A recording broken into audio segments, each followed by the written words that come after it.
सारे आए हूँ आप लोगों को फर्स्ट एड की ट्रेनिंग देने के लिए। मैडम सुशीला मैडम का और पूरे स्टाफ का बिराजी सारे स्टाफ के लिए चाहिए। साथ इस तरह के कोई भी आपको जानकारी के लिए विशेष रूप से सहयोग देते हैं।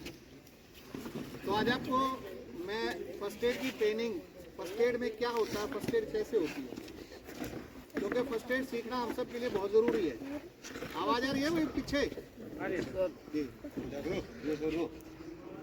फर्स्ट एड सीखनी क्यों ज़रूरी है कि वो अपने लिए सबसे पहले सीखनी ज़रूरी है, किसी दूसरे के काम आ जाए उसके लिए ज़रूरी है, और अगर समाज में किसी का जीवन बच जाए तो इससे बड़ा धर्म का कोई काम हो ही नहीं सकता, पुण्य का काम कोई हो नहीं सकता, नहीं हो सकता ना। तो इसलिए फर्स्ट एड को सीखना बहुत ज़रूरी है। हमारे देश के अंदर 4.5 लाख लोग जो हैं अपंग हो जाते हैं एक्सीडेंट में हर साल। 1.5 लाख लोग मर जाते हैं जिनको फर्स्ट एड नहीं मिलती। अब ये देखिए, अगर हमारे देश के हर आदमी को फर्स्ट एड आ जाए, हर आदमी को फर्स्ट एड का नॉलेज हो जाए, तो शायद ये घटना, ये जो क्वांटिटी है, जो नंबरिंग है, ये कम हो सकती है। मरने वालों की संख्या कम हो सकती है, अपंग होने वालों की संख्या कम हो सकती है ना। तो इसलिए फर्स्ट एड को हम सबको सीखना चाहिए। अक्सर जब भी फर्स्ट एड का बात आती है तो फर्स्ट एड को लोग जो है ना ये सोचते हैं, बोला कुछ नहीं है, ये तो अदरवाइज, इसको वाइजली लेंगे बेटा, अदरवाइज नहीं लेंगे। कई घटनाएं ऐसी होती है। मैं आपको एक बात बताता हूँ। अभी पीछे एयरपोर्ट पे एक आदमी जो था 65-70 साल की उम्र का, उसे जहाज में सफर कर रहा था, लेकिन वो एयरपोर्ट पे ही उसको जो है अटैक आ गया, हार्ट अरेस्ट हो गया, उसका डेथ हो गई उसकी। लेकिन वहीं पर एक डॉक्टर थी, उसने तुरंत उसको CPR दिया और उसको जिंदा कर दिया। 2-3 मिनट के अंदर उसको जिंदा कर दिया। तो क्या उसके लिए वो भगवान नहीं थी? है ना भगवान। ये पेपर में आई थी, ठीक है, अखबारों में खूब सुर्खियां आई इसकी। और एक घटना और आपको बताता हूँ कि जयपुर से एक ट्रेन में 15-20 लोग जो हैं वो तीर्थ यात्रा के लिए वैष्णो देवी के लिए जा रहे थे। तो जब वो ट्रेन में सफर कर रहे थे तो उनमें से ही किसी आदमी का हार्ट अरेस्ट हो गया, हार्ट बंद हो गया, काम करना बंद कर गया। अब ट्रेन चलती, ट्रेन में कहाँ से कोई फर्स्ट एड दे। लेकिन वहीं एक लेडी थी जिसको फर्स्ट एड आती थी, उसने उसको फर्स्ट एड दे करके, उसको CPR दे करके उसको जिंदा कर दिया 60 सेकंड में। क्योंकि जैसे ही आदमी का हार्ट अरेस्ट होता है, जैसे ही उसका काम करना बंद करता है दिल, अगर 3 मिनट के अंदर अंदर उसको CPR दे देते हैं हम, तो उसके 90 to 100% जो उसके बचने के चांसेस होते हैं। 3 मिनट अगर हमने, हमारा जो दिमाग है ना 3 मिनट तक वेट करता है ऑक्सीजन वाले ब्लड की, अगर 3 मिनट उसको ब्लड नहीं मिलता तो डेड हो जाता है, बायोलॉजिकल डेड होना शुरू हो जाता है, ठीक है ना। खून हमारा थक्के जमने शुरू हो जाते हैं, क्लोटिंग शुरू हो जाती है। तो अगर हम आधे घंटे के अंदर किसी पेशेंट को, अगर एक्सीडेंट हुआ है और आधे घंटे के अंदर हम उसको फर्स्ट एड दे देते हैं, तो वो गोल्डन पीरियड होता है उसका, ठीक है। उस पेशेंट के लिए गोल्डन पीरियड होता है। उसको अगर हम हॉस्पिटल ले जाते हैं, डॉक्टर के पास ले जाते हैं, तो उसकी 80 to 90% उसको बचने की उम्मीद होती है उसकी, ठीक है। तो फर्स्ट एड है क्या? वो जो मैं बता रहा था, उसमें उसने फर्स्ट एड दी उस लेडी ने चलती ट्रेन के अंदर। तो सारे जो लोग थे उन्होंने उसका क्लैपिंग करके उसका वेलकम किया, और आगे जब स्टेशन आया तो सब ने उतर करके, सारे यात्रियों ने उस महिला का बहुत गर्मजोशी से स्वागत किया। और जो चुन्नी वो वैष्णो देवी जा करके वो देवी पे चढ़ानी थी ना, वो उस लेडी को दी, भेंट की उन्होंने कि हमारे लिए तो माता आप ही है, ठीक है ना, हमारे लिए तो भगवान आप ही है। तो इसलिए फर्स्ट एड को जानना बहुत ज़रूरी है। अगर समय पे फर्स्ट एड कोई ज़्यादा मुश्किल वो नहीं है, first aid is common sense, ठीक है ना। उसमें थोड़ी सी टेक्निक अगर हमारे को समझ आ जाए तो बहुत अच्छे से कर लेते हैं हम।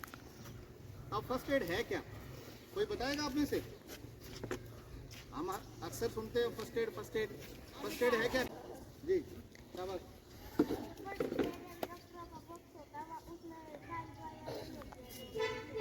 ठीक है, क्या नाम है आपका? प्रिया। प्रिया ने फर्स्ट एड की परिभाषा देने की कोशिश की, बहुत अच्छा किया। सबसे बड़ा तो इसके लिए तालियां बजाइए एक बार। गलत है या ठीक है वो एक अलग बात है, लेकिन हौसला सबसे बड़ी बात है। हौसले के लिए इसकी तालियां बजवाइए। ऐसे हमें कभी एजिटेट नहीं होना चाहिए। गलत है उसका उत्तर दीजिए, लेकिन अपने मन से आप अपने विचार तो अभिव्यक्त करिएगा। देखिए फर्स्ट एड जो है, इसने फर्स्ट एड बॉक्स के बारे में कही, वो तो हमारा उसके अंदर सामान रखते हैं। लेकिन एक जो फर्स्ट एड है, फर्स्ट का मतलब प्रथम, हिंदी में प्रथम बोलते हैं।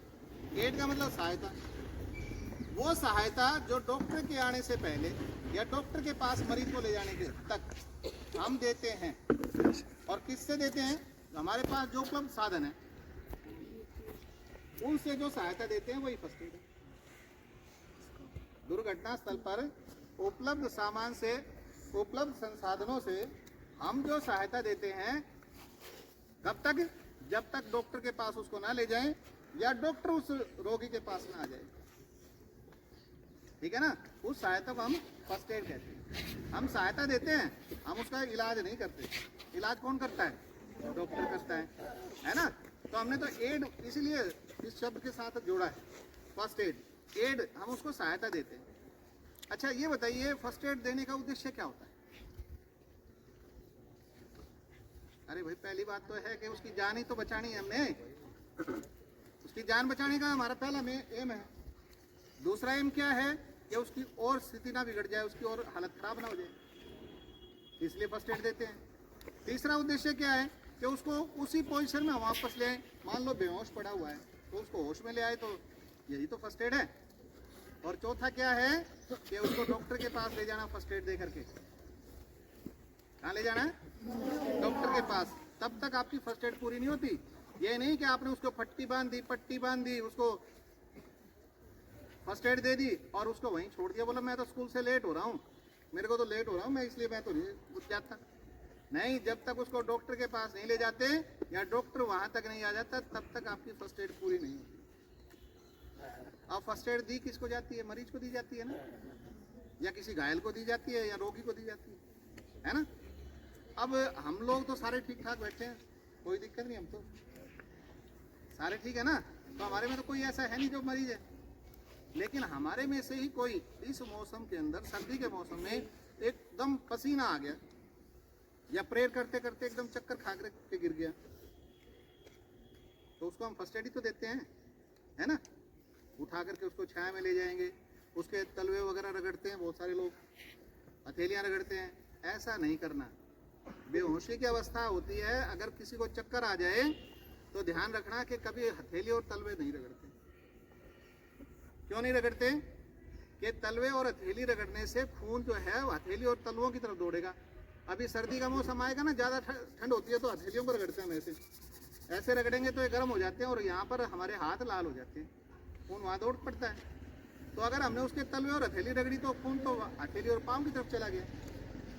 उसको हमने कहाँ चाहिए था? हार्ट को चाहिए था, उसके ब्रेन को चाहिए था। अब वहाँ तो पहुँचा ही नहीं, तो बेहोश ही पड़ा रहेगा, वो उठेगा नहीं, लेट उठेगा। उसके लिए क्या करना हमने? उसके पाँव को, उसके सर के नीचे से तकिया हटा दो, तकिया नहीं लगाना। उसके पाँव को उठा दो 1-1.5 फीट उसकी छाती से ऊपर, और उसको कुछ देर के लिए उठा करके रखो।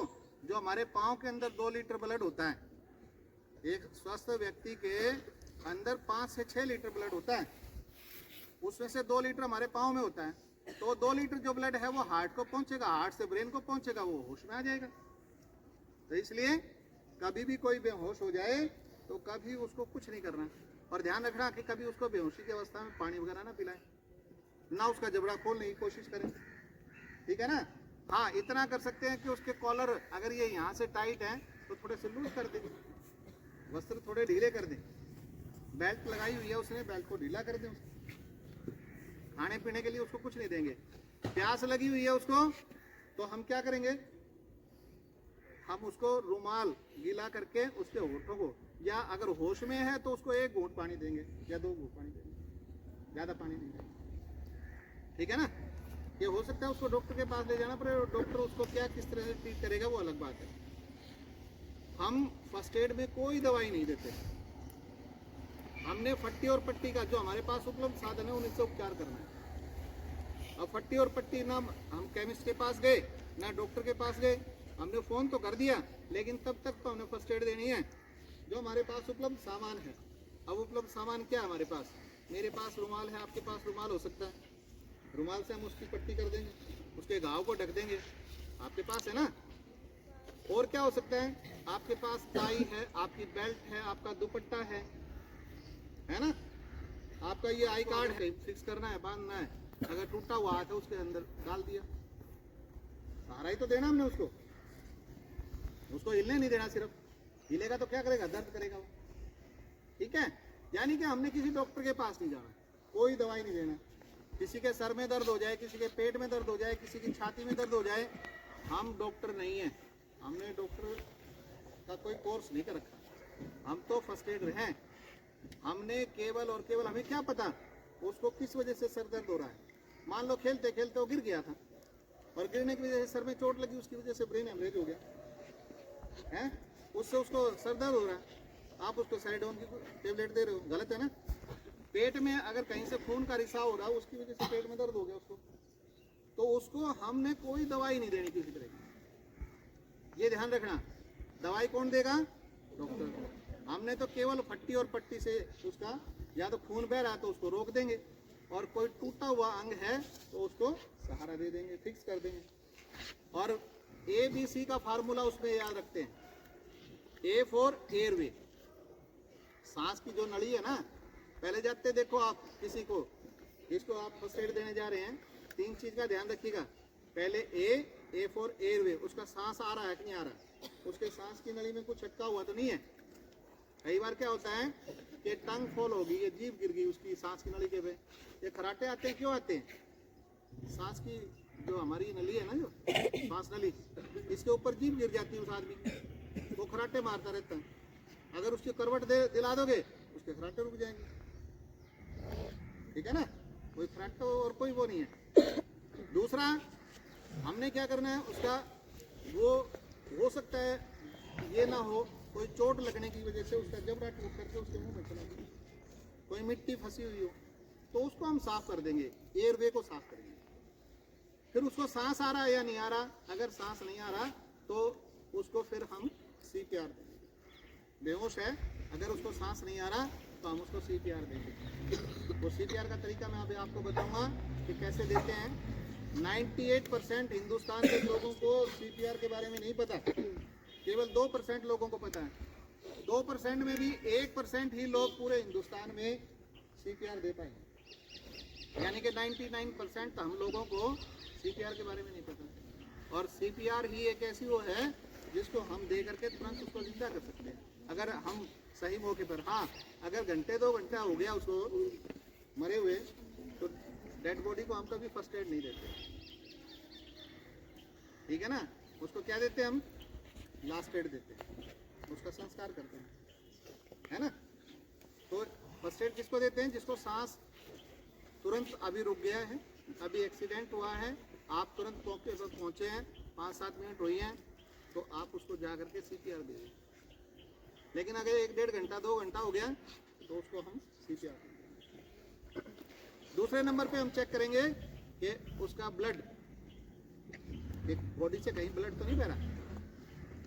अगर जो है पेट्रोल का काम करता है, अगर वही निकल गया तो हमारे main organs, heart, kidney, brain, सारी बॉडी के पार्ट्स जो मेन है हमारे, वो काम करना बंद कर दें, क्योंकि उनको ऑक्सीजन नहीं मिली। ताजा जो ब्लड था, ऑक्सीजन वाला, ऑक्सीजनेटेड ब्लड, वो नहीं मिला तो वो डेड हो गए ना। तो हमने दूध से खून बह रहा है, तो दूसरे नंबर पे संभालेंगे। पहले नंबर पे हमें संभालना उसकी सांस आ रही है नहीं आ रही। जिसको सांस ही नहीं आ रही, घंटा 2 घंटा हो गया, तो उसको हम कोई फर्स्ट एड नहीं देंगे।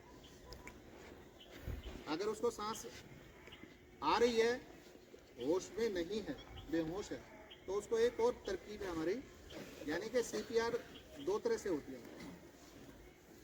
जब जिस आदमी को बेहोश हो गया और सांस चल रही है, उसकी पल्स रेट भी चल रही है, हार्ट बीट भी चल रही है, तो उसको क्या करना है, अपने करवट बदल दो उसकी, उसको रिकवरी पोजीशन बोलते हैं।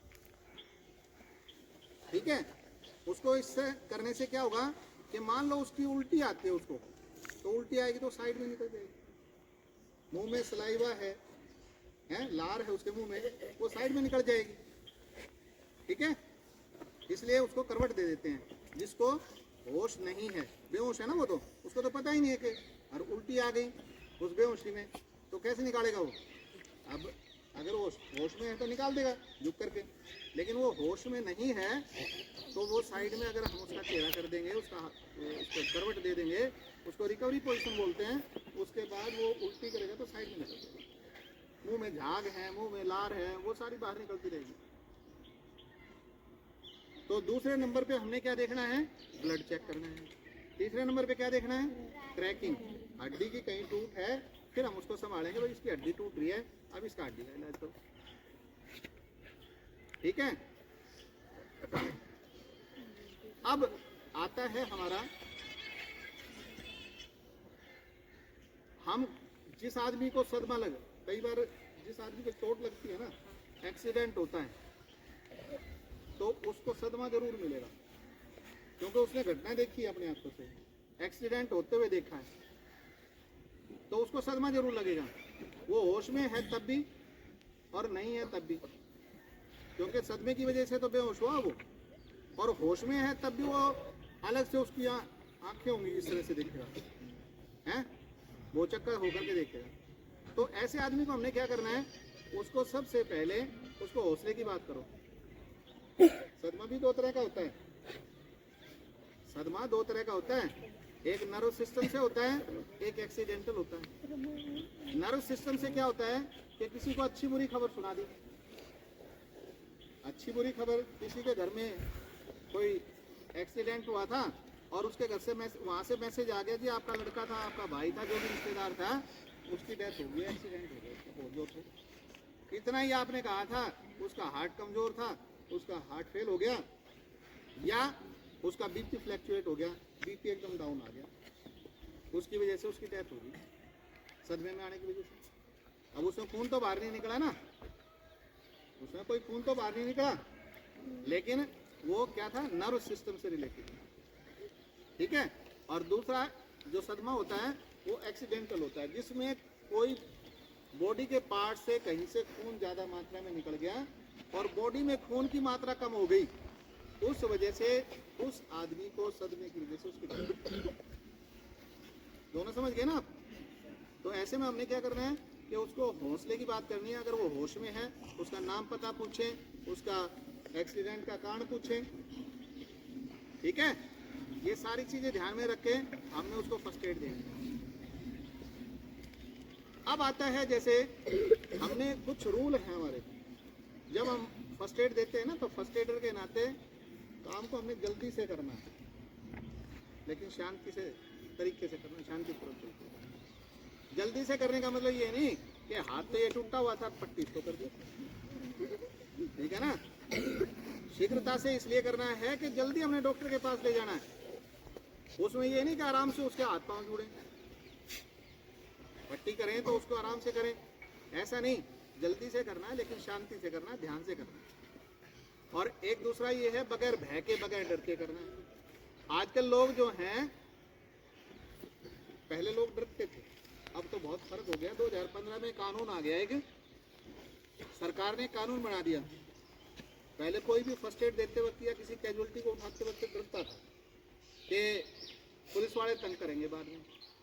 अब ऐसा नहीं है, कानून बन चुका है, और 2015 के उस कानून के अनुसार क्या हुआ कि अगर आपने कोई बात उस कैजुअलिटी को उठा करके हॉस्पिटल पहुंचा दिया, तो हॉस्पिटल में डॉक्टर केवल आपका नाम पता पूछेगा, इससे ज़्यादा पूछेगा नहीं क्या हुआ था, किस वजह से हुआ था, आप कौन है, कुछ आप देना चाहें दे दें, वरना कहता जी मैं तो जा रहा था, मुझे नहीं पता, मेरे पास टाइम नहीं था, ये मैंने पहुंचा दिया। ठीक है, ज़्यादा से ज़्यादा नाम पता लेगा आपका। पुलिस वाले भी आपसे सिर्फ इतना ही पूछेंगे, इससे अलावा नहीं कि वो बार बार आपको बुलाएं, आपको परेशान करें। रही दूसरी बात ये कि जब आप किसी को हॉस्पिटल ले जाते हो और प्राइवेट हॉस्पिटल में उसको ले गए, तो प्राइवेट वाले क्या करते हैं, बोला इसमें कौन संभालेगा, इसके पैसे कौन भरेगा, वो मना कर देते हैं। लेकिन आप कहेंगे इसका इलाज करिए आप। अगर वो आनाकानी करता है, अगर वो आपसे मिसबिहेव करता है कि मैं नहीं करता, उसकी एफआईआर दर्ज हो जाएगी। ठीक है ना? तो इसलिए घबराने की जरूरत नहीं है। दूसरा क्या है कि हमने उससे सदमे से उसको बचाना है। अगर कैजुअलिटी पड़ी हुई है, उसके चारों तरफ लोग झुक करके देखते हैं, देखते रहते हैं, कोई हाथ नहीं लगाता उसको। आप फर्स्ट एड की जानकारी रखते हैं, उस भीड़ को हटाओ कि भाई थोड़ा सा हवा आने दो यार इसको। ठीक है ना? हवा आने के बाद उसको थोड़ा सा हटाया, उसमें से पूछो भाई तारे में से कोई फर्स्ट एड का जानने वाला हो तो आ जाइए। ठीक है? और क्या करेंगे, एम्बुलेंस को, डॉक्टर को आप फोन करेंगे तो वहाँ की उस एक्सीडेंट की प्रकृति बताएंगे, नेचर बताएंगे कि एक्सीडेंट किस तरह, रोड पे एक्सीडेंट हुआ है या किसी कमरे में कोई दम घुट करके कोई कैजुअलिटी हुई है, या कोई पानी में डूब करके वो कैजुअलिटी हुई है ना? ये सारी हम उसको बताएंगे। साथ में ये भी बताएंगे कि कैजुअलिटी 1 है, 2 है, 3 है, 4 है, यानी मरीज जितने उनकी संख्या आप बताएंगे, ताकि एम्बुलेंस वाला भी अपनी एम्बुलेंस हो सकता है 1 की बजाय 2 लेकर के आनी पड़ जाए उसको। आदमी कई हो, वहाँ कहीं कैजुअलिटी पड़ी हो। ठीक है ना? और डॉक्टर भी फिर उसी हिसाब से, पानी का अगर पेशेंट है तो पानी के हिसाब से वहाँ अपनी दवाई लेकर के आएगा। अगर रोड पे एक्सीडेंट हुआ है तो रोड के हिसाब से लेकर के आएगा। और 3, 4, 5 अगर वो ज़्यादा कैजुअलिटी है तो एक आदमी थोड़ा ना आएगा, पूरी टीम आएगी उसके लिए। तो इसलिए वो भी बताना जरूर है। लेकिन साथ में लास्ट में आपने क्या करना है कि उसको जल्दी से हमने ट्रांसपोर्ट, ये ध्यान रखना है, हमने डॉक्टर के पास उसको जरूर लेकर के जाना है। ठीक है ना? ये ध्यान रखना। अब आता है हमारा हड्डी की टूट, हड्डी टूट जाए तो क्या करें?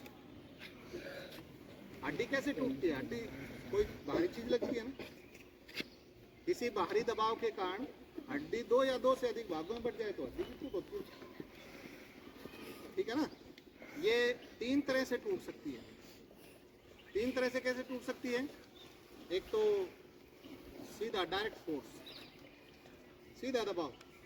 2 आदमी झगड़े कर रहे थे आपस में, एक ने लाठी उठाई, दूसरे ने उसको मारने की कोशिश की, उसने हाथ अड़ा लिया, हाथ पे लगी, हाथ की हड्डी टूट गई। लेकिन वहां से खून कुछ नहीं निकला, बाहर की फोर्स लगी, या खून भी निकल जाए कोई। अब यहाँ पर जो चोट लगी तो डायरेक्ट फोर्स लगा ना, डायरेक्ट दबाव हुआ। तो एक तो ये है। दूसरा क्या है? इनडायरेक्ट, जिसमें चोट कहीं और लगी और हड्डी कहीं और से टूटी। असली की हड्डी जो हमारी ये कॉलर बोन जो है, ये चोट कहीं और लगती है, टूटती है। या जबड़े की हड्डी है ये, या गर्दन की हड्डी है, ये चोट कहीं और लगती है और टूटती है। अब उदाहरण मैं आपको बता देता हूँ। स्कूटर पे, साइकिल पे अगर हम तेजी से जा रहे हैं, रास्ते में कोई स्लिपी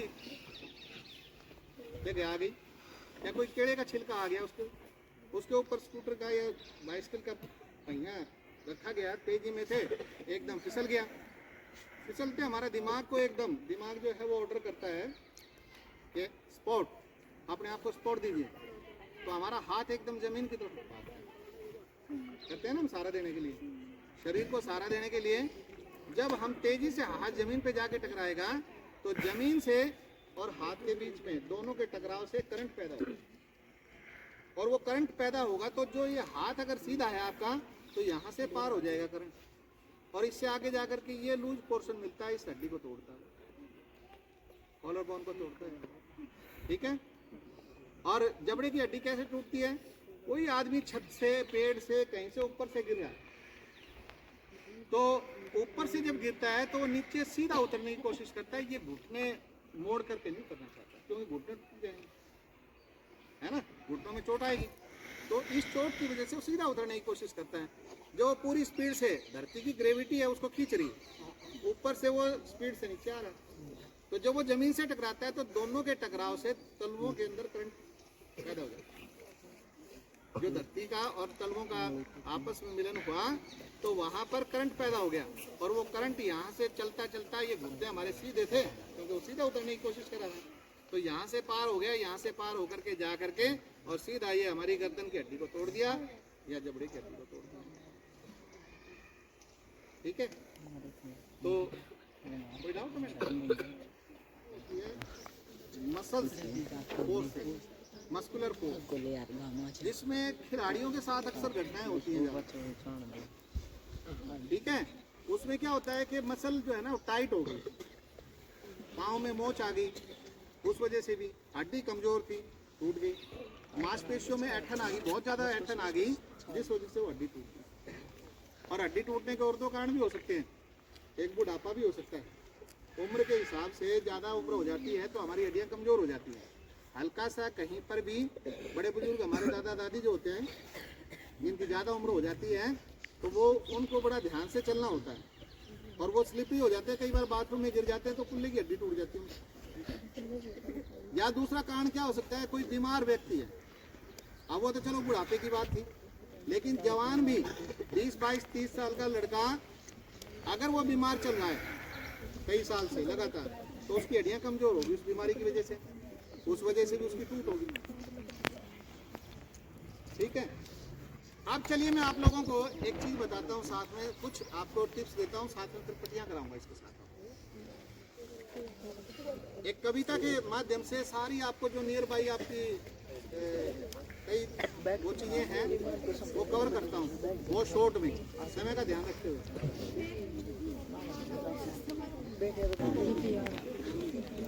चलो बेटा सुनो, एक कविता के माध्यम से आपको मैं आपको बता रहा हूँ। सहारा दो मुसीबत में किसी की जान जाती है। हम किसको सहारा देते हैं? मरने वाले को बचाने के लिए सहारा देते हैं ना, है ना।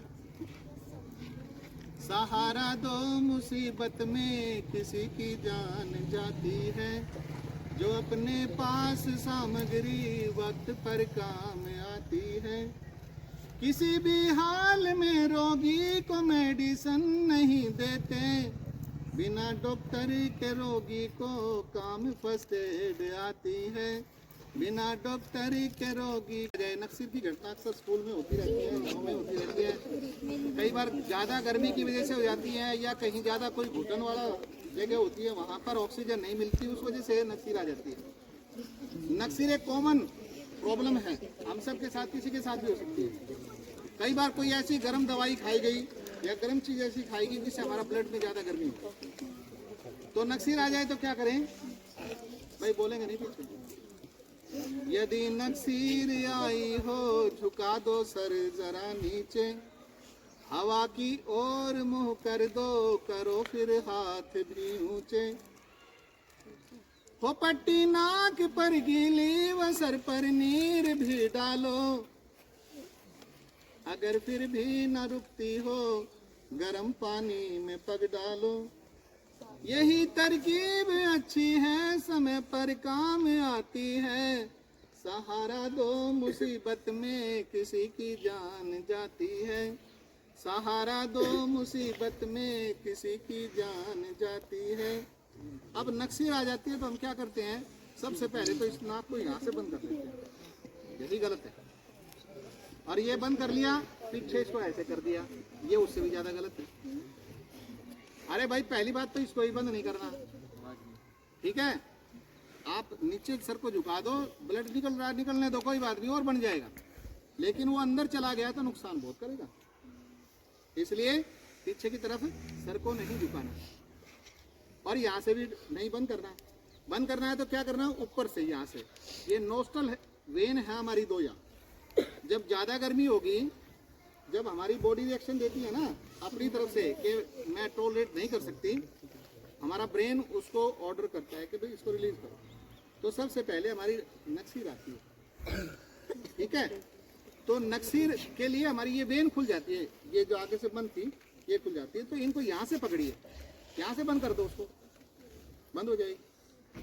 अगर उससे बंद नहीं होती तो आप गीला रुमाल करके गीली पट्टी करके नाक पे रख दो, उससे नक्सीर बंद हो जाएगी।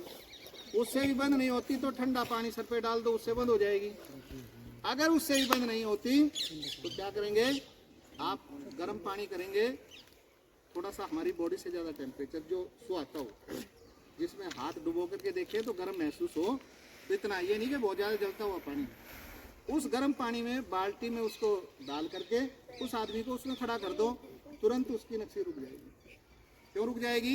अभी मैंने थोड़ी देर पहले आपको बताया था कि हमारे फेलियर रगड़ने से खून गर्मी की तरफ भागता है ना, तो खून गर्मी नीचे ज़्यादा मिली है, हमारी बॉडी से ज़्यादा टेम्परेचर था उसका, तो खून नीचे की तरफ भाग गया और नक्सीर आपकी रुक गई। समझ आ गई?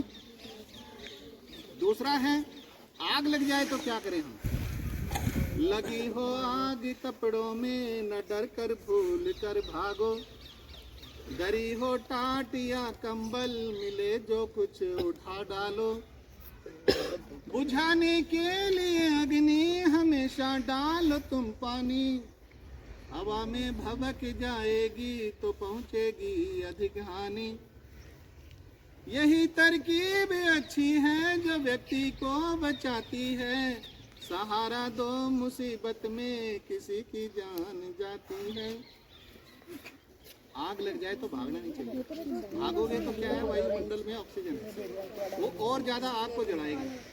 तो और ज्यादा आग लग गई ना, तो भागे नहीं, बल्कि दरी टाट कंबल है वो उसके ऊपर डाल दो, उसका ऑक्सीजन से संपर्क कट जाएगा, आग बुझ जाएगी। ठीक है?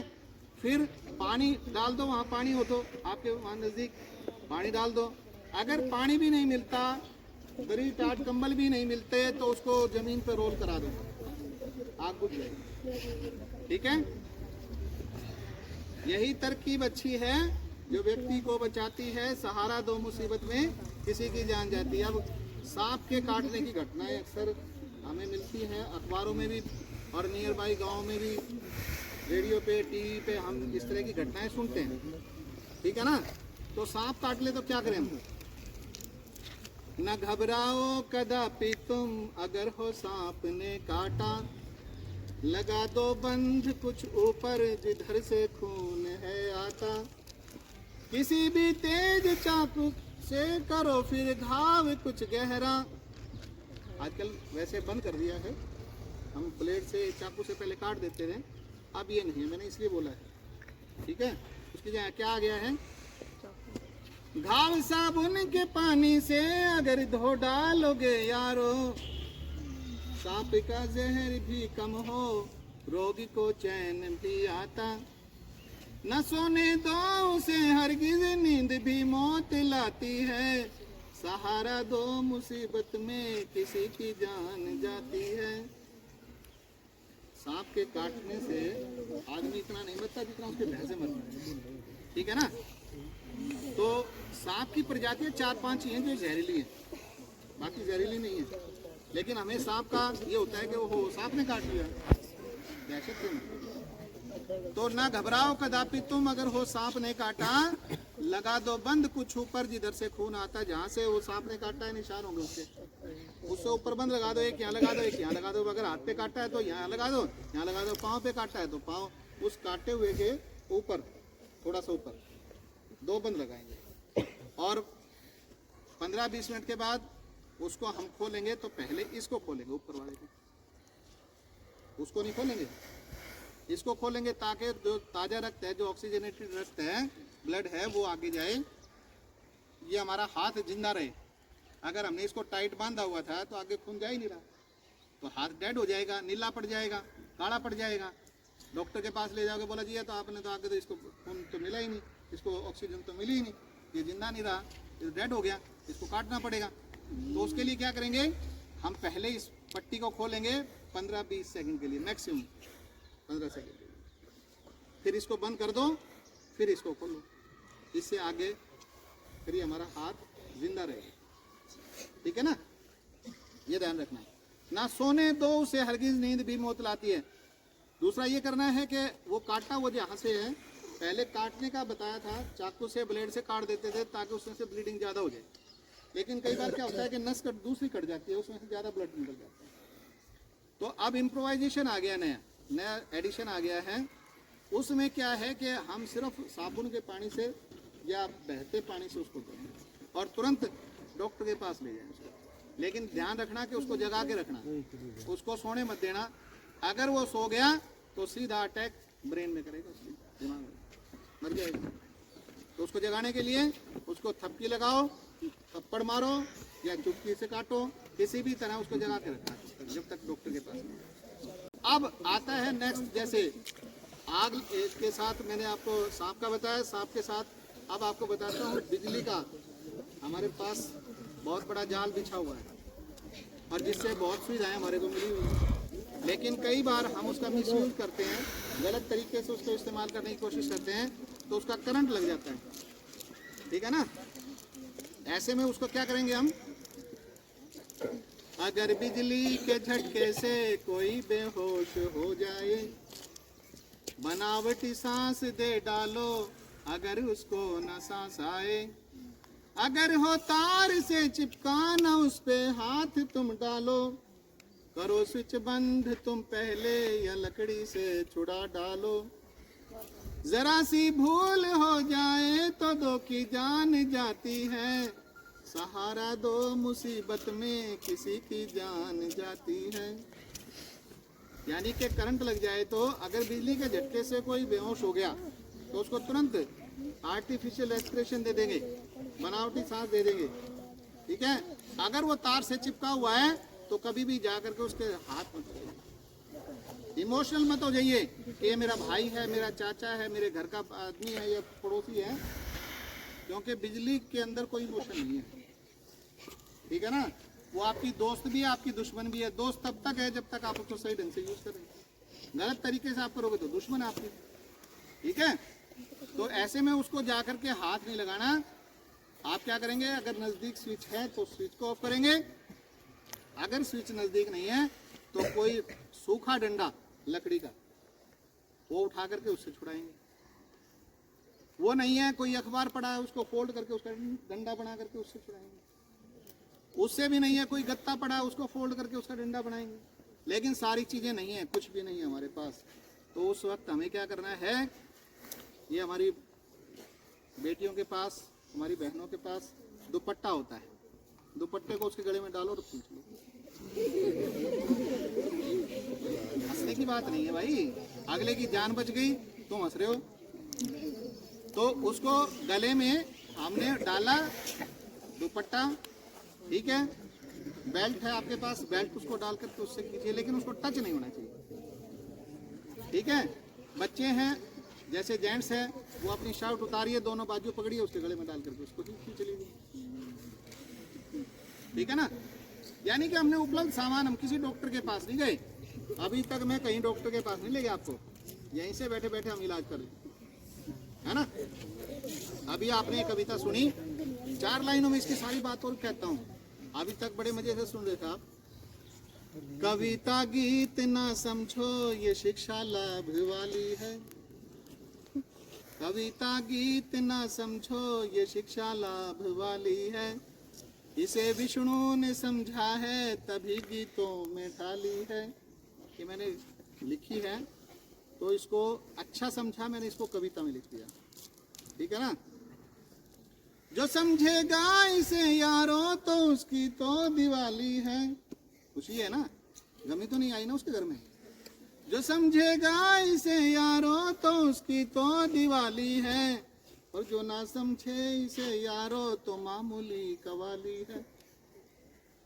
समझने वालों को मायरी समझ में खूब आती है, सहारा दो मुसीबत में किसी की जान जाती है। सारी फर्स्ट एड करा दी है मैंने आपको, ठीक है ना, आया मजा। अब जहर होता क्या है, चलो आपके साथ एक 5 मिनट में आप लेकर के फिर आपको CPR बताता हूँ और पट्टियाँ कैसे बांधते हैं उसको बताता हूँ, ठीक। बहुत अच्छी बात भाई, इसके लिए जहर के बहुत नजदीक चला गया। क्या नाम है बेटा आपका? नीतीश, वेरी गुड, बहुत अच्छे।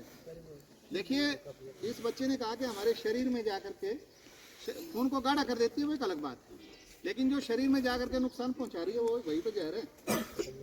हम अंग्रेजी में पढ़ते हैं excess of everything is bad, अधिकता हर चीज की बुरी है, ठीक है ना।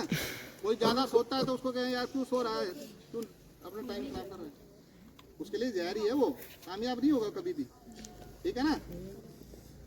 अगर कोई खाने की चीज हम खाते हैं और वो ज्यादा मात्रा में हम खा लेते हैं, रूटीन में आप रोटी की बात कर लो, रोटी अगर हम खाते हैं, ए बेटा आवाज नहीं, बिल्कुल साइलेंट।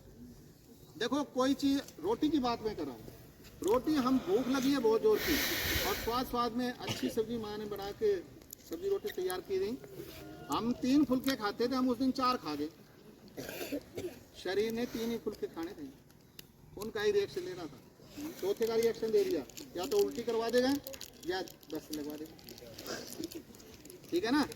शरीर नहीं लेगा उससे फालतू, उसकी जो डाइट है वो उतनी लेगा, तो वो जहरी तो बन गया ना अंदर जाके, है ना, ठीक है। पानी है, हम पानी 1 गिलास पी लेंगे, 2 गिलास पी लेंगे, 3 गिलास पी लेंगे, जहाँ तक होगा ये बॉडी उसको डाइजेस्ट करने की कोशिश करेगी, लेकिन बहुत ज़्यादा मात्रा में हमने 6 गिलास पानी पीने की कोशिश की तो वो उल्टा फेंकना शुरू कर देती है ना। तो ये एक्सेस ऑफ एवरीथिंग, अधिकता हर चीज़ की बुरी है। जो बाजार से आप पुड़िया खरीद के लेकर के आते हैं वो जहर की, वो तो एक अलग है, वो तो साल्ट एक अलग है, लेकिन हम जो अब घी है थोड़ा थोड़ा हम रोज करके खाते हैं तो उससे सेहत बढ़ती है, लेकिन एक ही दिन 1 किलो क्यों नहीं पी लेते हैं?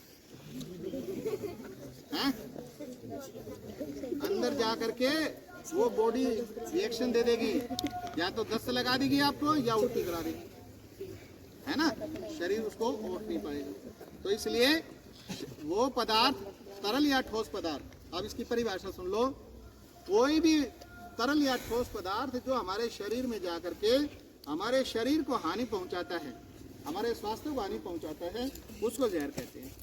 और जहर हमारे अंदर 3 तरह से एंटर करता है, एक बाई नोज, एक बाई माउथ और एक बाई स्किन। नाक के द्वारा, मुंह के द्वारा और चमड़ी के द्वारा। चमड़ी के द्वारा, नाक के द्वारा तो क्या होता है, सांस लेते हैं हम, और सांस के में गैस कोई अगर अंदर चली गई जहरीली गैस और जाकर के फेफड़ों को नुकसान किया, बॉडी को नुकसान किया, वही तो जहर है ना। धुआं है, जहरीली गैस है। और मुंह से कौन सा है, तरल या ठोस। पीने की चीज़ है, किसी ने तेजाब पी लिया, कोई पीने की चीज़ थी वो, ठीक है ना। खाने की चीज़, सल्फास की गोली खा ली किसी ने, चूहे मारने की गोली खा ली किसी ने, या नींद की गोली ज़्यादा खा गया कोई, तो वो मुंह से ही लिया ना उसने। अगर पिया या खाया तो मुंह से ही तो किया ना उसने ये काम, तो वो मुंह के द्वारा हो गया। और तीसरा है हमारा चमड़ी के द्वारा। अब मच्छर काटता है, डेंगू हो जाता है आपको, चिकनगुनिया हो जाता है आपको, हैं? मच्छर के काटने से होता है ना। मच्छर भी वो काटता है, हमारी स्किन को काटता है, मधुमक्खी काट लेती है, बिरड़ काट लेती है। बोलेंगे नहीं भाई, नो। क्या होता है कि यहाँ तक के डॉक्टर इंजेक्शन देता है तो वो हमारे को चमड़ी के जरिए देता है, तो हमारी बॉडी में रिएक्शन चमड़ी से हुआ। अब ये छोटा सा इसलिए बताया मैंने जहर के बारे में। जहर के बारे, हेलो बेटा सुनो, बहुत पूछूंगा, किससे पूछ लो, ध्यान रखना। तो देखिए, अगर किसी ने नाक से अगर इस तरह की घटना होती है, और घटना क्या, भाई मैं एक एग्जांपल ही देता हूँ। आजकल सर्दी का मौसम आएगा, तो जो गरीब आदमी होते हैं बेचारे, जिनके पास हीटर वगैरह नहीं होता है, वो क्या करते हैं, बाहर से जंगल से लकड़ियाँ चुन करके ले आते हैं, उनको जला करके अंगीठी में उसके कोयले बना लेते हैं। कोयले बनने के बाद वो आग जो है उसको अंदर अपने कमरे में रख करके अपने बच्चों के साथ सो जाते हैं, वो परिवार के साथ। सारे दरवाजे खिड़की बंद कर ली। अब जो आग थी उस कोयले की, वो ऑक्सीजन जितनी कमरे में थी, कुछ तो वो आग जलाने में काम आ गई, कुछ उन्होंने सांस ली तो उसमें आ गई। निकली क्या, कोयले से कार्बन निकली, हमने छोड़ी तो कार्बन छोड़ी ना, तो कमरे में तो कार्बन ही कार्बन रह गई। तो लास्ट में जो वो तो सो गए नींद में। और धीरे धीरे क्या हुआ कि वो सांस जब लेते रहे तो वो सांस के थ्रू, जो नाक के थ्रू, वो जो कार्बन थी वो हमारे बॉडी के अंदर एंटर कर गई, हमारे ब्लड में एंटर कर गई और बेहोशी आ गई। और बाद में कई घंटे तक वो पड़े रहने की वजह से उनकी डेथ हो गई। सुबह पड़ोसी ने देखा कि भाई रामलाल जो है सुबह 6 बजे दूध लेने के लिए चला जाता था, आज उसके घर से कोई आवाज़ ही नहीं आ रही, ना वो उठा तो पड़ोसियों ने जब 9 बज गए तो दरवाज़ा उसका नॉक किया और दरवाज़ा नॉक करने के बाद फिर उसको देखा तो कोई आवाज़ नहीं आ रही, तो उसने पड़ोसियों को उठाया और कहा भाई कुछ ना कुछ गड़बड़ है, आज यहाँ से कोई आवाज़ नहीं आ रही, सब कुछ बंद है। तो फिर वो दरवाज़ा तोड़ते हैं। अब हमारी फर्स्ट एड यहाँ से शुरू होती है। हमने उसको फर्स्ट एड देनी है तो कैसे देनी है अगर ऐसा केस हो? सबसे पहले रुमाल होता है, रुमाल को गीला करो, अपने नाक पे लगाओ, मास्क को गीला करो, मास्क को लगा लो गीला करके, और गीला करके उसको लगा करके, और फिर दरवाजे को तोड़ा और दरवाजे को तोड़ करके पीछे हट जाओ साइड में। हवा जो है, जो गंदी हवा जो उसके जहरीली गैस थी वो तो कमरे से बाहर निकल जाएगी और ताज़ी हवा अंदर चली जाएगी। 10-15 मिनट आपने वेट करना है। उसके बाद वेट करने के बाद क्या करना है, हमने गैस को चेक करना है, गैस हल्की है या भारी है, क्योंकि हमने अंदर जाना है ना। हमने जब फर्स्ट एड देनी है तो इस बात का ध्यान रखना है कि हमने अपनी सेफ्टी भी रखनी है, पहले अपनी सेफ्टी रखें, ठीक है, तब फर्स्ट एड देंगे। तो उसमें मैंने आपको मास्क लगाने की बात कही, वो अपनी सेफ्टी के लिए गई। अब यहाँ गैस को हमने चेक करना है, तो गैस को हल्की या भारी कैसे करेंगे? एक माचिस की तिल्ली जलाएंगे, एक नीचे जला करके देखेंगे वो तिल्ली को, अगर भारी गैस है तो नीचे बुझ जाएगी, ठीक है ना, और हल्की गैस है एक तिल्ली हम ऊपर जला के देख लेंगे। अगर उनमें से मान लो हल्की गैस थी तो हम झुक करके जाएंगे, और भारी गैस थी तो हम खड़े होकर के चले जाएंगे, तो कोई दिक्कत नहीं। लेकिन कई बार हल्की गैस होती है, आसमान की तरफ कमरे में धुआं होता है, छत की तरफ धुआं होता है, तो ऐसे में हम झुक करके जाना पड़ेगा। अब झुक करके जाने के लिए क्या करना है कि पहले उसके जैसे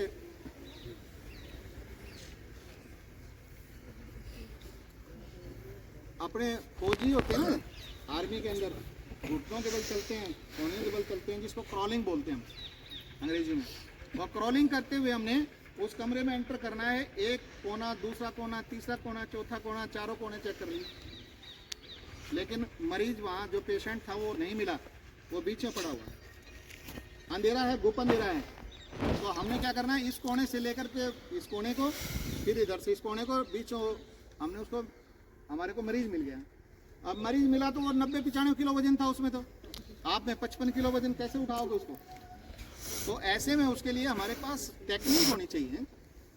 हमने क्या करना है, उसको सीधा लिटा दिया, उसके दोनों हाथ किसी रस्सी से, जो आप रुमाल था आपके पास, जो भी था उपलब्ध साधन, बेल्ट थी, रस्सी थी, या रुमाल था, या आपके पास टाई थी, या जूतों के फीते थे, उससे उसके दोनों हाथों को बांध दो यहाँ से, और दोनों हाथों को गले में डाल लो अपने, ठीक है ना, और डाल करके उसी तरह से उसको घसीटते हुए, जैसे आप अंदर गए थे उसी तरह घसीटते हुए उसको बाहर ले। उसको लाने में आपको दिक्कत नहीं होगी घसीट के लाने में, क्योंकि गर्दन का जो वजन, गर्दन जो है ना बहुत वजन को ले लेती है, हम वैसे नहीं उठा सकते, लेकिन गर्दन से हम घसीटेंगे तो घसीटा जाएगी, बाहर ले करके उसको फर्स्ट एड दे देंगे। दूसरा, किसी ने सल्फास की गोली खा ली, अब आ जाते हैं मुंह की तरफ। किसी ने सल्फास की गोली खा ली, तो पहली बात तो जो गोली खाने वाला है वो बेहोश मिलेगा, चाहे गेहूँ की गोली खा रखी है, सल्फास की गोली खा रखी है, चाहे नींद की गोली खा रखी है, चाहे चूहे मारने की गोली खा रखी है, मोस्ट प्रॉब्ली बेहोश हो जाता है। होश में है तो एक अलग बात है, उसमें अलग काम करेंगे हम।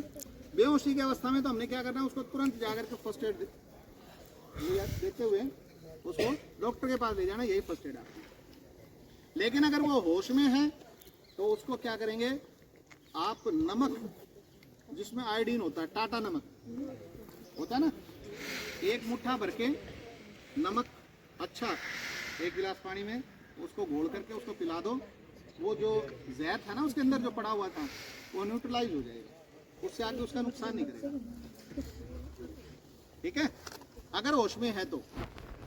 बेहोशी की अवस्था में ये नहीं कि उसके मुंह में साइड में से डाल दिया, तो सांस की नली में चला जाएगा, ठीक है ना। और क्या करना है उसमें, हमने एक बात का और ध्यान रखना है, उसके पास जो कोई दवाई पड़ी हुई है, वो जो उसने कुछ बची टेबलेट थी, उनको संभाल के रख लो। वो शीशी अगर खाली पड़ी है सारी, अगर वो गोलियां खा गया और शीशी छोड़ी, तो शीशी को संभाल के रखिए।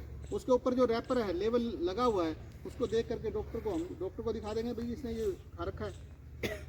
उसने उल्टी कर रखी है तो उसकी उल्टी को ढक के रखो, वो डॉक्टर को दिखा दो, डॉक्टर साहब इस तरह की उल्टी कर रखी है उसने, और डॉक्टर देख के बता देगा कि इस तरह का पॉइजन खा रखा है। ठीक है, ये सारी बातें हमें ध्यान रखनी है, उसको फर्स्ट एड दे करके हमने करना है। हाँ, किसी ने तेजाब पी लिया तो उसको उल्टी नहीं खाएंगे। तेजाब पीने वाले का क्या होता है, सबसे पहले सारा मुंह जल जाता है, छाले हो जाते हैं। और प्योर तेजाब होता है तो जहाँ जहाँ हो जाएगा वो काटता हुआ चला जाएगा, छाले बनाते हुए चला जाएगा। अब छाले बनाते हुए गया वो, तो अगर आपने उसको पानी पिला करके उल्टी कराने की कोशिश की तो उल्टा जब आएगा तो छाले बने हुए थे, घाव थे, उनमें दर्द होगा ना। तो ऐसे उसको क्या करना है, सिंपल पानी पिलाइए, जितना मैक्सिमम हो सकता है उसको पानी पिलाइए यूरिन के थ्रू, क्योंकि वो हल्का होता चला जाएगा बॉडी में। ज़्यादा पानी मिलेगा तो हल्का हो जाएगा ना उसकी। अब उसके बाद वो क्या करता है, यूरिन के थ्रू या लूज मोशन के थ्रू बहाता है। ठीक है, उसका एक और तरीका है, हमारे चौक मिट्टी होती है, चौक होता है, उस चौक को पानी में घोल करके चौक मिट्टी, चूना, बुझा हुआ चूना या मैग्नीशियम पाउडर जो होता है वो, उसको पानी में घोल करके पिला देंगे तो चूने उसका तेजाब का असर खत्म हो जाएगा। ठीक है ना, चूने का वजह से प्लास्टर ऑफ पेरिस है, वो भी चूना होता है, उसको भी पानी में घोल करके पिलाएंगे तो तेजाब का असर खत्म हो जाएगा। लेकिन अगर किसी ने तेजाब ये चूना ही खा लिया तो उसको क्या करोगे? हाँ भाई, हम बाजार से कोई नहीं लेके आएंगे तेजाब, हमारे को कुदरत ने कुछ ऐसे फ्रूट्स दिए हैं जिनमें तेजाब है, जिसमें खुद तेजाब है। जैसे हमारे नींबू है, संतरा है, मौसमी है, जितने भी खट्टे फल हैं उनमें सिट्रिक एसिड होता है, तो आप उसको वो पिला दीजिए बाजार से लेकर के आने की जरूरत है। ठीक है ना। हाँ, किसी ने पेट्रोल पी लिया, मिट्टी का तेल पी लिया, कोई आपको डरने की जरूरत नहीं है, उसको सिंपल पानी पिलाते रहिए और कुछ नहीं। उसको उल्टी भी करा दोगे जब भी कोई दिक्कत नहीं, वो मरेगा नहीं। ठीक है। हाँ, किसी ने पारा खा लिया, पारा हमारा जो थर्मामीटर होता है ना, कई बार वो टूट जाता है मुंह में, बच्चे के बड़े के किसी के हो जाए घटना, तो वो टूट गया, पारा मुंह में है, तो उसको निकालने के लिए क्या करेंगे, उसमें जो अंडा होता है ना, अंडे को तोड़ते हैं तो उसमें एक सफ़ेद भाग होता है, एक पीला हिस्सा होता है, उसमें पीला बीच में होता है, उस पीले हिस्से को तो बाहर फेंक दो, जो सफ़ेद हिस्सा है उसको दूध में घोल करके उसको पिला दो और उसको उल्टी करा दो, उसका फर्क निकल जाएगा। ठीक है। अब आता है आपको पट्टियों के बारे में। सारी पट्टियाँ तैयार हो जाती हैं, सारी पट्टियाँ तैयार हो जाती हैं। इससे गरम पट्टी, चौड़ी पट्टी, बीड़ी पट्टी, गद्देदार पट्टी, गीली पट्टी, ठंडी पट्टी, सब तैयार हो जाती है। अब इसको करेंगे कैसे हम? ये पट्टी को देखो, जब भी करते हैं तो कपड़े का साफ सुथरा टुकड़ा लेंगे। पट्टी कोई ऐसा मैला कपड़ा नहीं होता, क्योंकि अगर वो घाव को ढकेगा मैला कपड़ा तो क्या होगा, इन्फेक्शन हो जाएगी, उससे हो जाएगी ना। तो साफ सुथरे कपड़े की हम एक पट्टी बनाएंगे और इसको चौड़ा भिड़ा करेंगे। तो ऐसे करेंगे, थाई के ऊपर रखा, हमने कहीं ज़मीन पे नहीं रखा, इसको किसी टेबल पे नहीं रखा, ज़मीन पे रखेंगे तो मिट्टी मिलेगी इसमें। टेबल पे हमने रखा तो टेबल हो सकता है कई दिन से उस पर धूल जमी हुई हो, तो उस पर रखेंगे तो उस पर भी मिट्टी लगी हुई है। तो इसलिए हम कपड़े हर रोज बदलते हैं, अपनी स्थाई पर हमने सीधा कर दिया उसको। ठीक है। अब यहाँ से हम पट्टी बांधते कैसे हैं, उसको बांधने की गांठ आपको पता होना चाहिए। गांठ दो तरह की होती है, एक रिफ नोट होती है, एक ग्रेनी नोट होती है। ग्रेनी नोट जिसको गोल गांठ कहते हैं, रिफ नोट वो होती है जो फिसल करके खुल जाए। फर्स्ट एड में हम फिसलने वाली गांठ लगाते हैं। ये देखो, यहाँ से राइट और लेफ्ट, इसको ऊपर रखा, इसको नीचे से मोड़ा, ऊपर ले आए, ये नीचे वाला हिस्सा था नीचे रहने दो और इसके अंदर से इसको निकाल दो। ये इसमें दोनों देखो, ये ऊपर चला गया, ये नीचे आ गया। ये गोल गांठ ये नहीं है, ये किसके लिए है? रिफ नोट के लिए, जो फर्स्ट एड में हम लगाते हैं। अब इसमें एक झटका लगाएंगे ऐसे और इसको खोलेंगे। ठीक है ना। फिर देखिए, राइट और लेफ्ट, ये दायां हाथ है मेरा, दाएं को बाएं के ऊपर रख दो, रख दिया। इसको नीचे से निकाल करके अपने हाथ में पकड़ लो। और ये जो नीचे था इसको नीचे रहने दो, इसके ऊपर इसमें से निकाल लो ऐसे, ये देखो, ठीक है। अब इसमें एक साइड से इसको झटका मारेंगे ऐसे और ये ठीक है। ये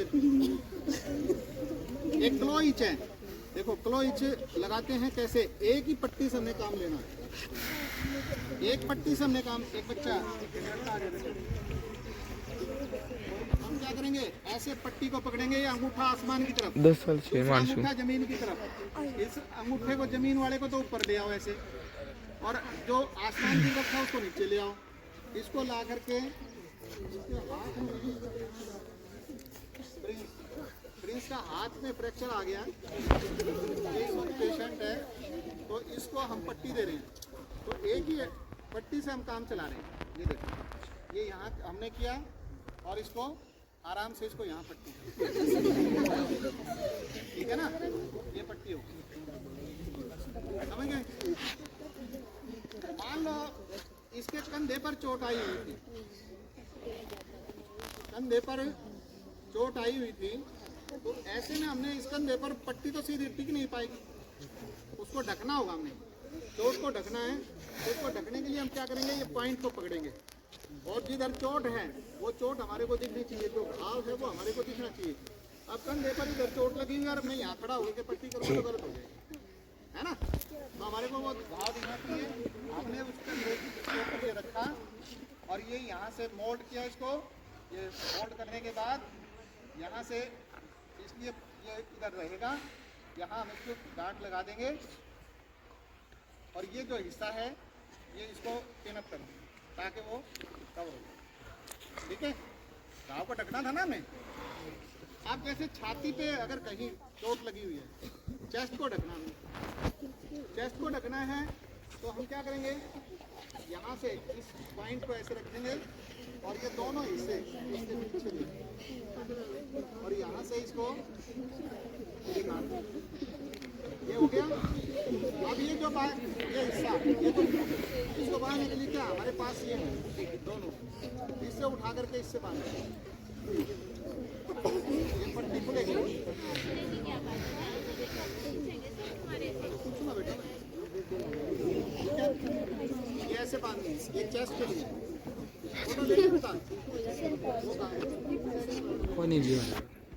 बेरा जी नीचे तो दे यार यहाँ हो गया सर, ऐसे करके ले, ऐसे टेढ़ा करके, ठीक। इसमें भी आ जाएंगे और रोक दे, तुम वीडियो देख चलो, ठीक है जी। ठीक है ना। उसका हालचाल पूछते रहना, पेशेंट का हालचाल पूछते रहना, ये नहीं कि आपने उसको पट्टी दे दी उसके बाद अपने अपने काम के लिए फोटो खिंचवाने लगे, ठीक है। इसके बाद है देखिए, अगर हमने जोड़ीदार पट्टी देनी, बोलते हैं उसको, अगर इस पट्टी से हमने इसको जोड़ी देनी है तो हम क्या करेंगे, इस हिस्से को यहाँ डालेंगे और ये ऐसे, ठीक है। और इस हाथ को इसको कहेंगे एक ऐसे, और यहाँ से बेटा ये और फोटो ले ले। ये गांठ हमने इसके कंधे पर यहाँ पीछे नहीं लगाई, इसके ये गांठ पीछे नहीं लगाई इसकी,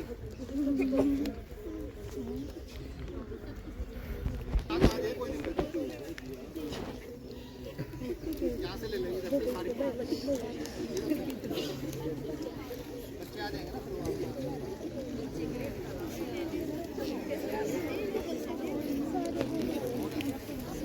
ये देखो हमने इसको गांठ लगानी है ना तो पीछे नहीं लगानी, क्योंकि लिटाना है, लेटेगा तो गांठ की देगी इसको, तो हमने साइड में गांठ दी, ठीक है। ये गांठ दे दी और ये जो लटक रही थी ना, इसको क्या करेंगे, इसको इसमें अंदर डाल देंगे, ठीक है। और एक बात का और ध्यान रखना है, जब हम ये जोड़ीदार पट्टी देते हैं ना, जोड़ीदार पट्टी बोलते हैं इसको, इसमें हमने इसके हाथ को, ये नाखून को बाहर रखना है। मान लो आपने पट्टी ना तो ज़्यादा सख्त होनी चाहिए ना ज़्यादा ढीली होनी चाहिए। अगर ज़्यादा सख्त होगी तो उसकी पहचान क्या है, ये नाखून नीले पड़ जाएंगे, खून की सप्लाई नहीं।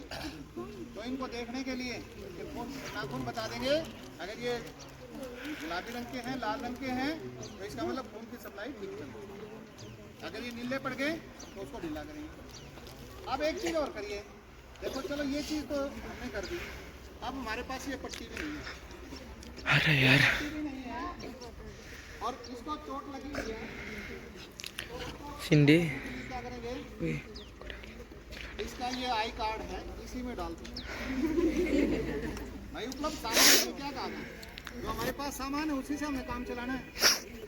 और ये भी नहीं है उसके पास, तो ये उसकी शर्ट है,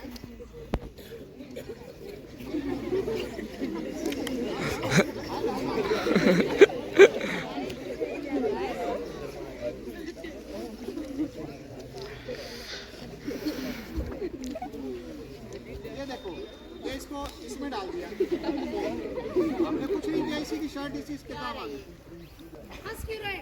और भी अगर जोड़ी बनानी पड़ जाए तो इसमें क्या करेंगे?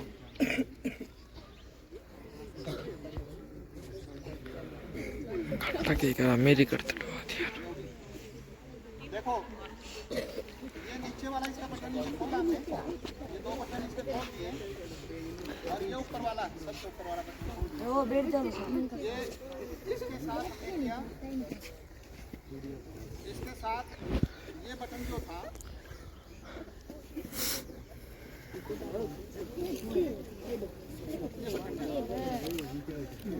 देखो, ठीक है ना, हमने कोई बाहर नहीं गए।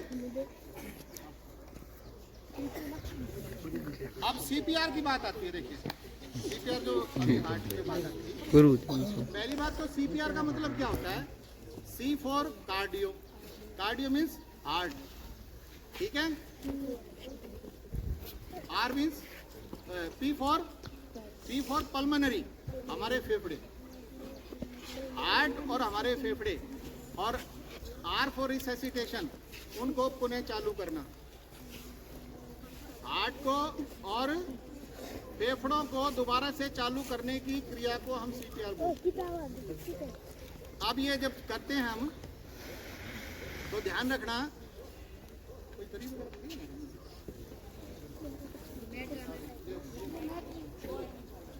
पहली बात तो रिकवरी कैसे, जिस आदमी को सांस चल रहा है और होश नहीं है, बेहोश पड़ा है, तो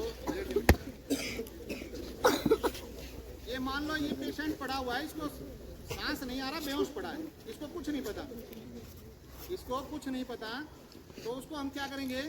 सबसे पहले उसको जमीन पे लिटाया, ठीक है ना, या हार्ड बेड कोई भी जगह हार्ड है, उसको लिटा करके उसके साथ में हम ऐसे बैठ गए, ये हाथ उसका इधर वाला, तो हम इसको उल्टी साइड में लेंगे, यानी वो चोट वाला चीज है वो ऊपर आ गई, इससे खून ना निकले। इसको यहाँ चोट लगी तो इसलिए हमने इस हाथ को लिया, अगर यहाँ चोट लगी होती तो हम इस हाथ को उल्टा कर देते।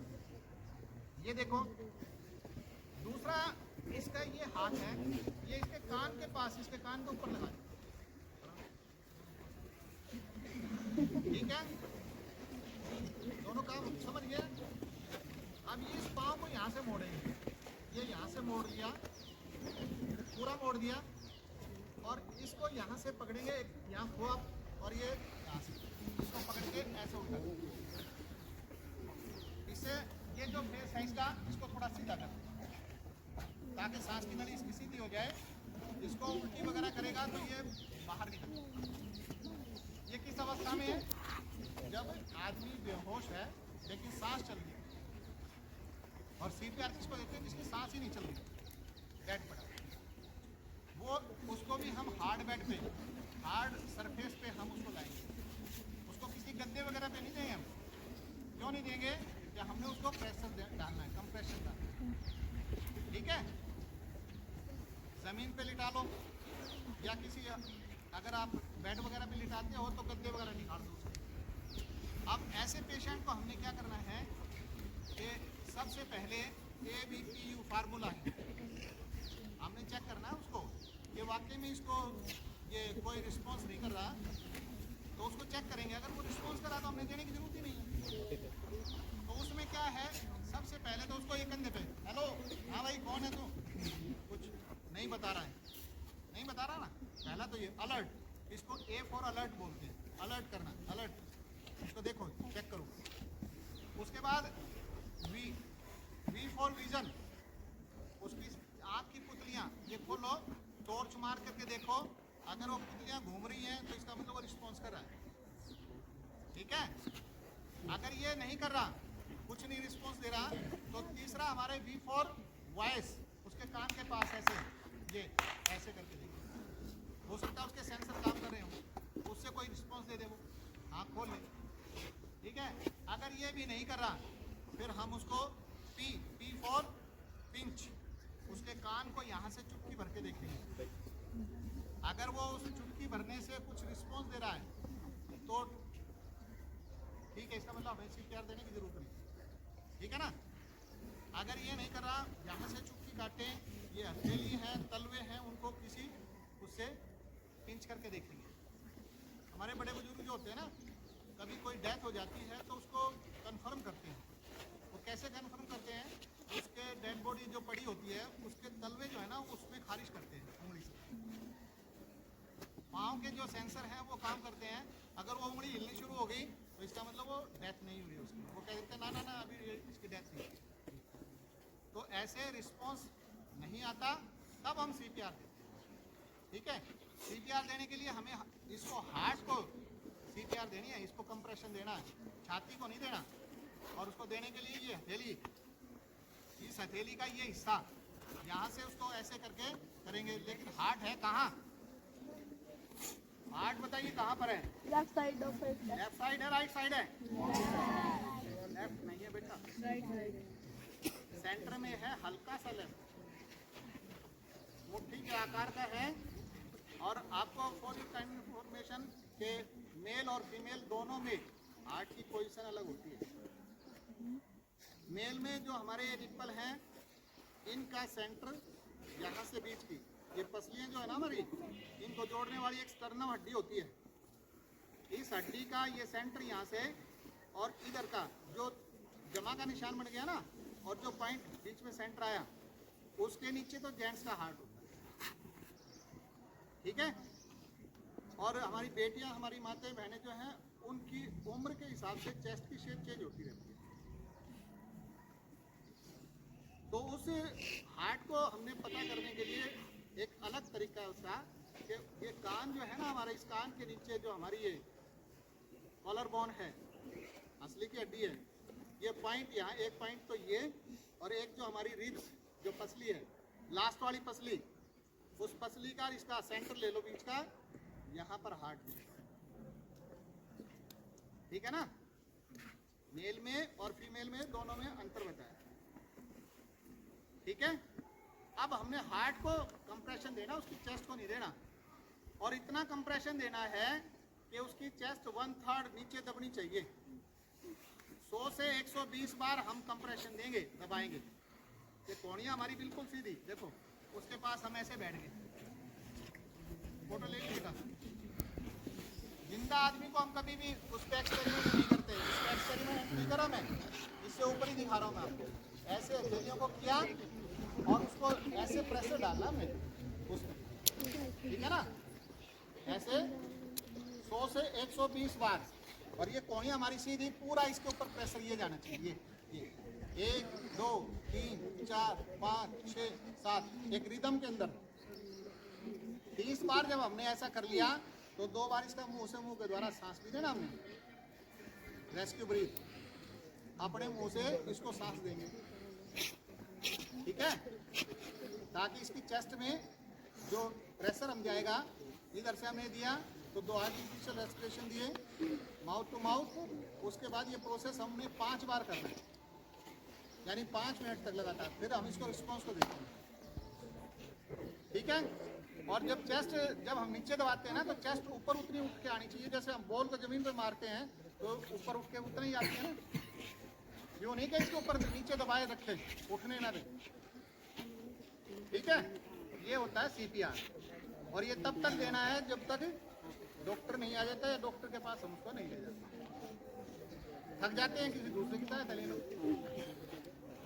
ठीक है ना, ये ध्यान रखना। Any doubt?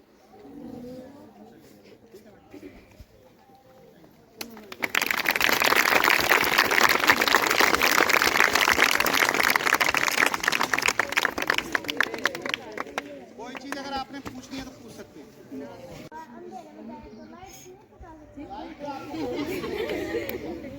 बहुत अच्छा पॉइंट है बहुत अच्छा बच्चा हंसने की क्या बात बहुत अच्छा।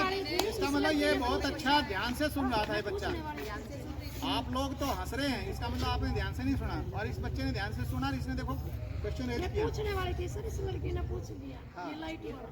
ये लाइट हमारे को पता ही नहीं, हम तो अननोन है वहाँ, पता नहीं कहाँ स्विच है कहाँ नहीं है। हम तो फर्स्ट क्या बेटा वो तो उस वक्त नहीं है हमारे पास। सपोज करो नहीं है, ऐसी जगह पे हम जा रहे हैं जहाँ पर हमारे पास कुछ नहीं है। अब डॉक्टर हर वक्त डॉक्टर थोड़ा ना होता है सर यदि हो तो उसका हाँ, तो उसको यूज करो, उसको यूज करो। जो हमारे पास साधन है तो उसको यूज करेंगे, फिर तो हमारे को जल्दी मिल गया। अगर वहाँ कुछ नहीं है, मैंने वो चीज़ बताई है। ये तो साधन हमारे पास, अगर स्विच दरवाजे के पीछे है तो हम उसको ऑन करेंगे पहले, ठीक है ना। हाँ सर एक और डाउट है। हाँ बताइए। सर जैसे आपने बताया सल्फा से गोली फाट गई तो उसको नमक वाला पानी पिलाना, पर जो हमारे बड़े बुजुर्ग वो कहते हैं कि पानी नहीं पिलाना है, उसको तेल या घी पिलाना चाहिए। आप कितना सर पहले यही था, अब नया जो एडिशन आया है ना स्टेट का, जो हमारे रूल है उसके हिसाब से वो कोई गलत नहीं है।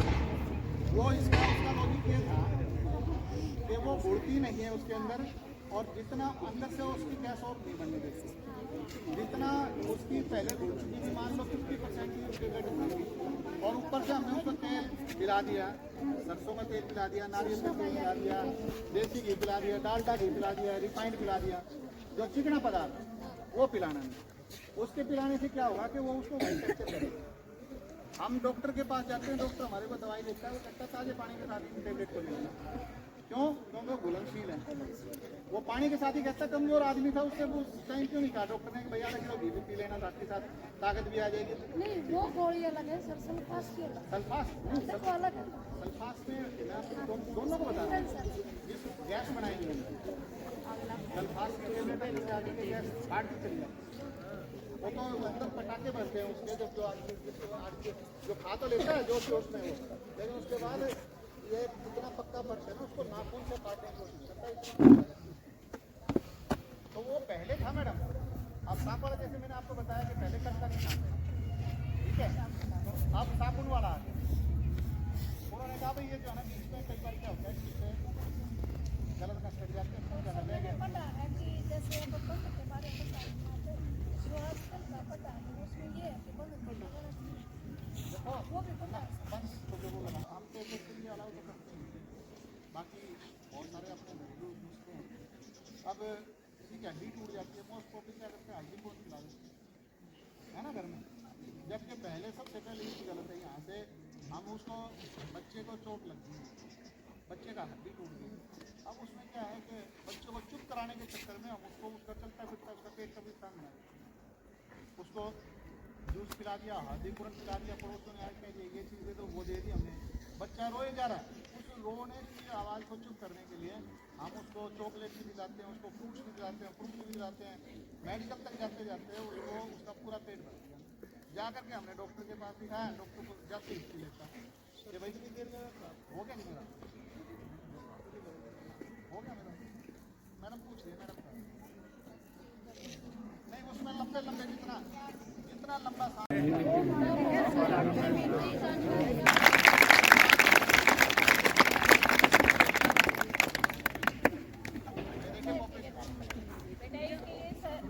सर का धन्यवाद करने के लिए अब हमें स्पेशल क्लास करेंगे। स्पेशल क्लास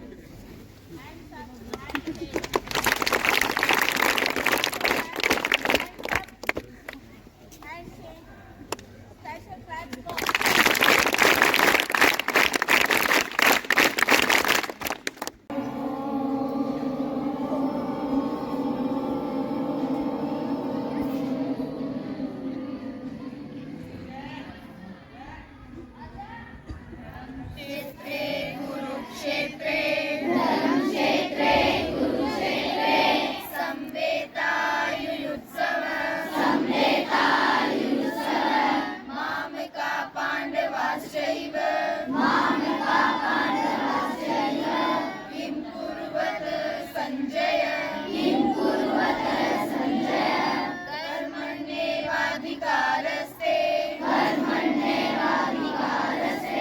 मा फलेषु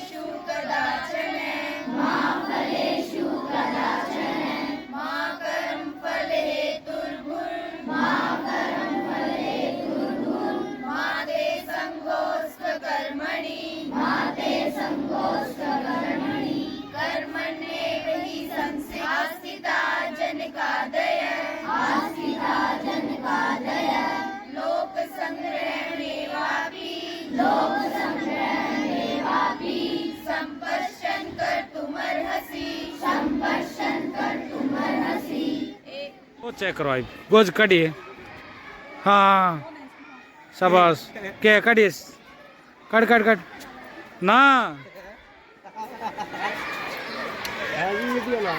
ले फोन दे दे तक दे वीडियो तो बन ली भाई बन ली मजाक नहीं जितना घुमा उतना वो होगा लो भाई यो फोन लेकर आता है स्कूल में देख लो दिखा दे रब ले ठेकेदार रह गया भाई यो जपालर ठेकेदार रह गए ले और फेस तो दिखा है और देख लो ये भी फेस लगा हुआ है पहले आपने देख लिया होगा इसका बना दिया है और कुछ भी नहीं है जी सही में फिर कोई नहीं दिखा दे तू फोन क्यों लाता है? हाजी का भाई छोड़ता कौन है तूने मुझे उस दिन क्या कहा था? मैं पेपर की तैयारी कर रहा हूँ जी। हाँ जी उसने मुझे ये कहा था। हाजी अभी तो नहीं कह रहा, अभी तो तूने कुछ और बोला क्लास था। पढ़ी है जी आप तो पता लग रहा है जी ये क्लास पढ़ी है